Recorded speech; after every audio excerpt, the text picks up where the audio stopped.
जय जवान जय किसान, जय जवान जय किसान, भारत माता की जय, वंदे मातरम, इन्कलाब जिंदाबाद।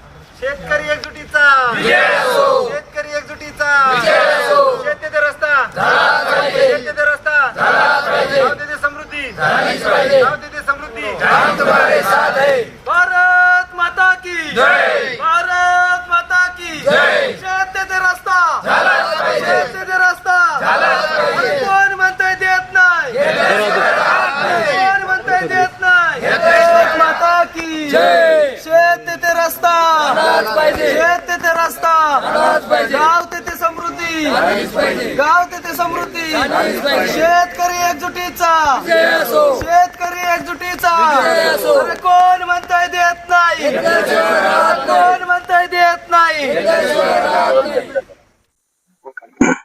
आज सगळ्यात महत्वाचं शेतीला रस्ता हा शेतकऱ्याचा हक्काचा रस्ता आहे आणि पिकवलेला माल बाजारपेठेमध्ये शेतकऱ्याला पोहोचवता आला पाहिजे।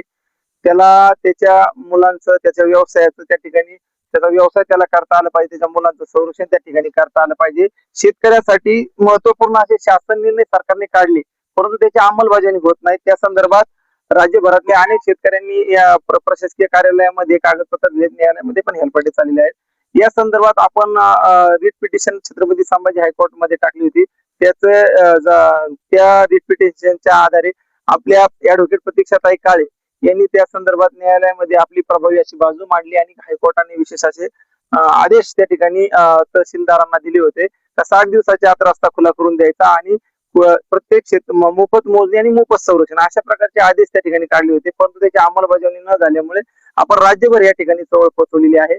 परंतु राज्यभरात या ठिकाणी सरकारने या चळवळीबरोबर सरकारने चर्चा केली आणि पुन्हा एकदा मुख्यमंत्री बळीराजा पानंद रस्ते योजना असा एक शासन निर्णय काढला, सुधारित शासन निर्णय काढला। त्यानंतर त्याची अंमलबजावणी प्रत्येक जिल्हा समिती, राज्य समितीने जिल्हा समितीचा अहवाल घ्यायचा, जिल्हा समितीने तालुका समिती ग्राम समितीचा, याच्यासाठी एक दक्षता समिती नेमली।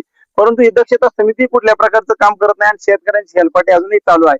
मुख्यमंत्र्यांनी 1000 किलोमीटर रस्ते देण्याची घोषणा केली, महसूल मंत्री सांगतात दोन्ही बाजूंनी झाडं लावणार आहे, या सगळ्या घोषणा आहेत, परंतु अंमलबजावणी होत नाही। आम्हाला आता एका बाजूला सरकार एक बुलेट ट्रेन जरी सरकारने थांबवली तर अख्ख्या महाराष्ट्रातील रस्ते खुले होतील, पण शेतकऱ्याच्या बाबतीत कुठेतरी दुटप्पीपणा भूमिका येते। आज कुठेतरी चळवळीच्या माध्यमातून शेतकऱ्यांच्या माध्यमातून आज आवाज उठवल्यानंतर हा एक निर्णय व्हायला लागलेला आहे, परंतु अंमलबजावणी न झाल्यामुळे आज शेतकऱ्यांची नाराजी आहे। आता हे एका बाजूला आपल्या शेतकऱ्याचा मुलगा कुठेतरी शहरात पोहोचेपर्यंत, त्यांच्या सोबतीला जाऊन बसेपर्यंत खूप संघर्ष करावा लागतो।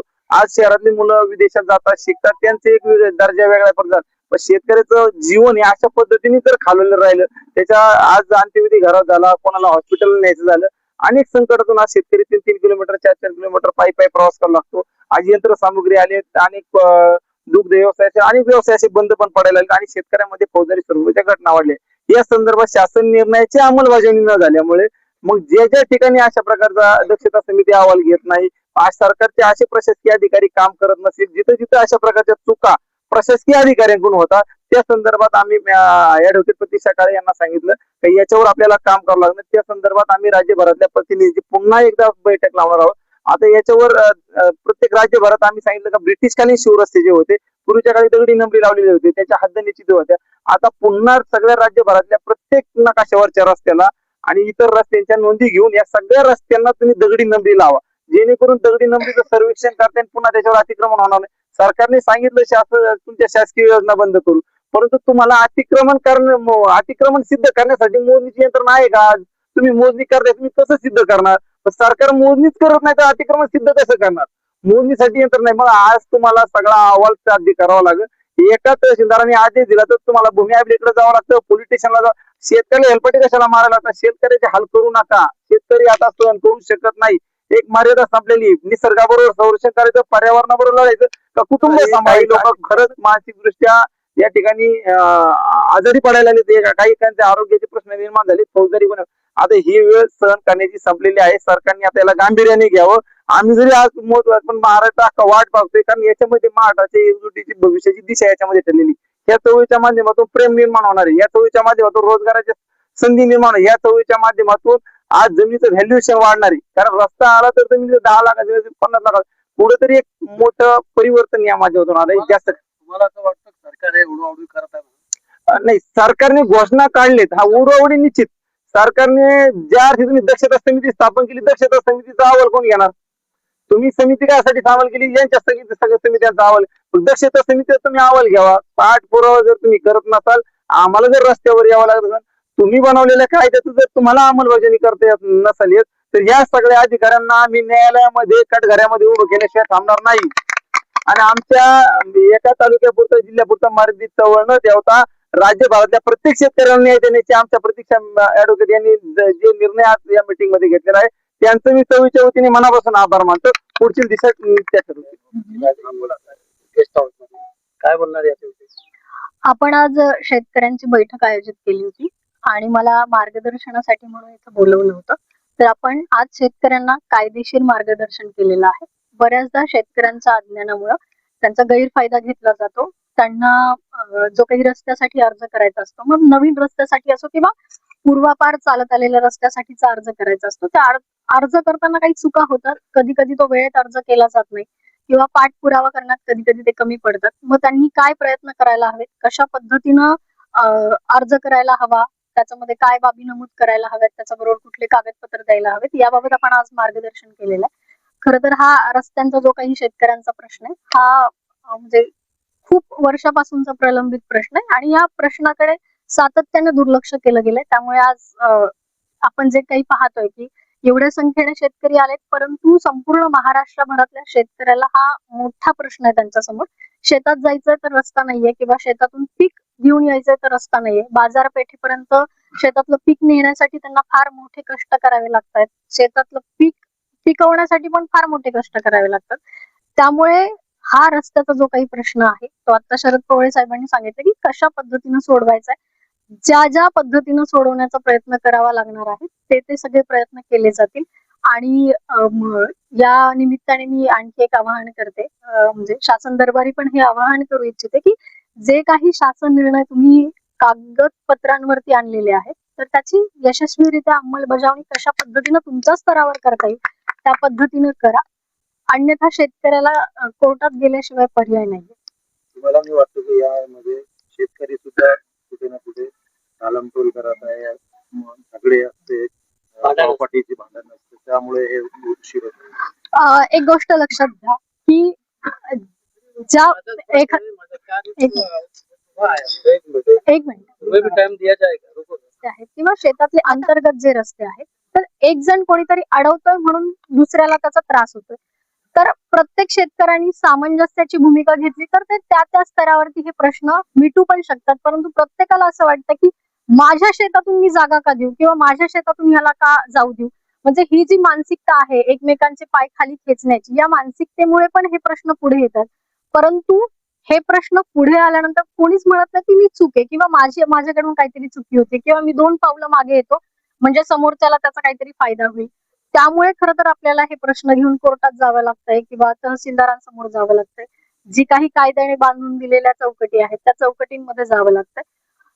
ही सगळी लढाई जी आहे ती मानसिकतेची आहे. खरं तर ती मानसिकता जर बदलली तर कदाचित हे प्रश्न उद्भवणार नाहीत. परंतु ती मानसिकता बदलेल असं काही वाटत नाही. त्याच्यामुळे प्रत्येकाला ही कायदेशीर लढाई लढावी लागते. अशा पद्धतीनं भांडणं निर्माण होत आहेत, वाद निर्माण होत आहेत. असं आहे. सरकारने कायदा बनवलेला आहे तरी सुद्धा लोकांना रस्त्यावर उतरावं लागत आहे. याबद्दल काय करणार? हेच तर मोठं अपयश आहे. म्हणजे कायदा आहे तो कागदावरती आहे, त्याची यशस्वीपणे अंमलबजावणी होत नाहीये. तर त्याची यशस्वीपणे अंमलबजावणी होण्यासाठी काय प्रयत्न करता येतील ते प्रयत्न केले गेले पाहिजे. आता जे काही कायदे तयार झालेले आहेत किंवा ज्या काही कायद्यातल्या तरतुदी आहेत, मग ते रस्त्यांच्या संदर्भाने सांगते की काही अधिकार तहसीलदारांना दिलेले आहेत आणि त्यांच्या वरचे जे काही अपिली अधिकारी जे आहेत तर ते प्रांत आहेत किंवा त्याच्या पुढे कोर्ट आहेत. परंतु तहसीलदारांनी त्यांची भूमिका कायद्याच्या चौकटीत राहून ज्या व्यवस्थितरित्या जर पार पाडली तर मला वाटतं हे प्रश्न प्रांत साहेबांकडे जाण्याची गरज पडणार नाही आणि तिथून पुढे कोर्टात येण्याची गरज पडणार नाही. हे प्रश्न सोडवण्यासाठी शेतकऱ्याच्या बांधापर्यंत जावं लागतं आणि तिथली परिस्थिती डोळसपणाने बघावी लागेल. ही परिस्थिती निपक्षपणाने जेव्हा बघितली जाईल तेव्हा मला वाटतं की हे प्रश्न सुटतील. आता एखाद्याच्या बाजूने निकाल लागला तर त्याला वाटत असतं की दुसऱ्या व्यक्तीला वाटतं माझ्या बाजूने लागायला हवा होता. ह्यात चूक कुणाची हे म्हणता येणार नाही, परंतु जे काही आहे त्याची अंमलबजावणी व्यवस्थित व्हायला हवी. सगळ्यांच्याच बाजूने व्यवस्थित अंमलबजावणी झाली तर प्रश्न लवकर मार्गी लागतो. महाराष्ट्र राज्य शेत व शिवपानंद रस्ता चळवळ या माध्यमातून आम्ही आज संभाजीनगर येथे एक शेत रस्ता ज्याच्या संबंधात मार्गदर्शनासाठी ऍडव्होकेट प्रतीक्षा काळे मॅडम, अध्यक्ष शरदराव पवळे, मी उपाध्यक्ष नाथाभाऊ शिंदे पाटील आणि प्रसिद्ध भाऊ रवींद्र भाऊ खुडे साहेब या ठिकाणी, नेवाशीचे बाळासाहेब थोरात, राजू गरड येथे आणि या महाराष्ट्र राज्यातून बरेचसे लोक आले, पैठण तालुक्यातून शिराजभाई पठाण, मुन्शीभाई हे सर्व आलेले आहेत. आज या ठिकाणी प्रतीक्षा मॅडम यांनी सखोल मार्गदर्शन केलं.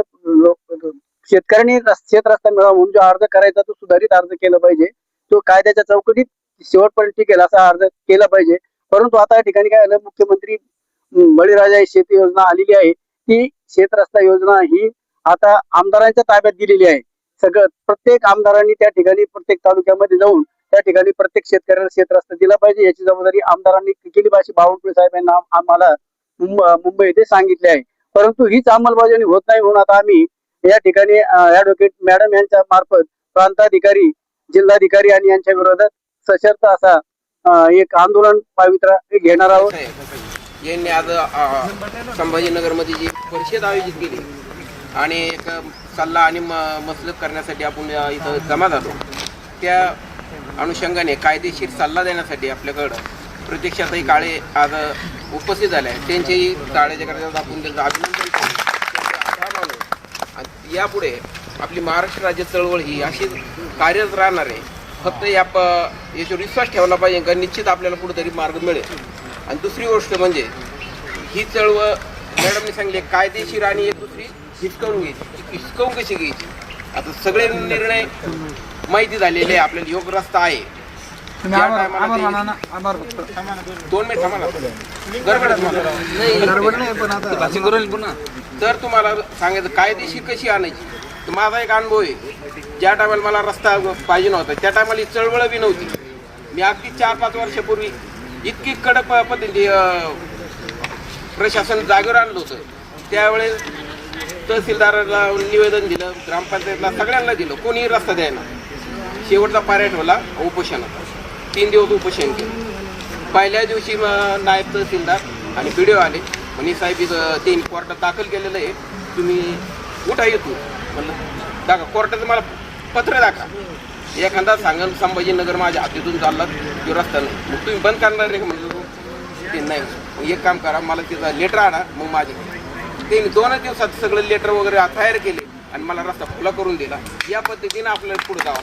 इथून पुढे प्रत्येक जिल्हाधिकाऱ्याला आपल्याला तीव्र स्वरूपाचा कृती करावं लागणार. ज्यावेळेस हायकोर्टाचा निकाल येतो तहसीलकडे येणार, पुढे गेले तरी तहसीलकडे येतो. आणि तहसील काम करत नसेल तर सामूहिक पद्धतीने आंदोलन करायचं.